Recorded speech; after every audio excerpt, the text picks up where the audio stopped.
Having been born and raised here, there are many, many people whose lives Bob Uecker has touched. James Groh has been talking with folks, and it's got to be some amazing stories. Absolutely amazing stories. I got a unique perspective on him. I actually talked to one of his childhood friends, and he told me what it was like growing up with Mr. Baseball before Bob Uecker became a household name.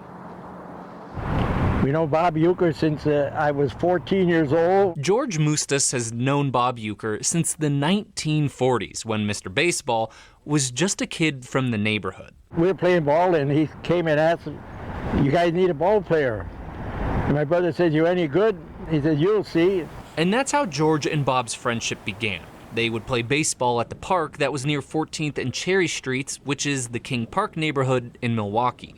Back in 1994, the Milwaukee Journal wrote an article about their friendship. Yeah, we're hanging out at night and all that in the old neighborhood. George, now 92, remembers the teenage hijinks the two used to get into. Yeah, we go riding around in the countryside, and he'd see a cornfield.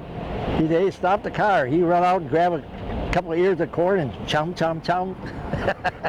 The two stayed friends throughout his career. George would watch him play when Uecker was on the Cardinals.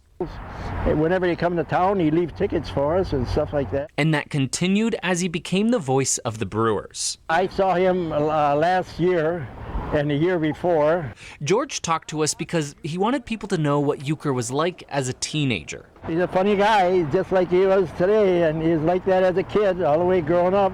But beyond the jokes in baseball, George will always remember him for being a great friend. Hey, the guy was a great guy.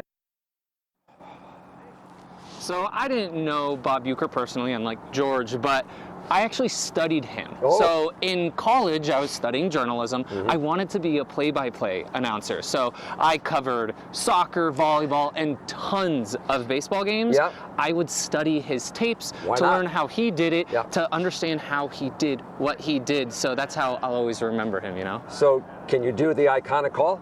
Iconic call, Yeah. just a bit outside. There you go. All right, thanks, James.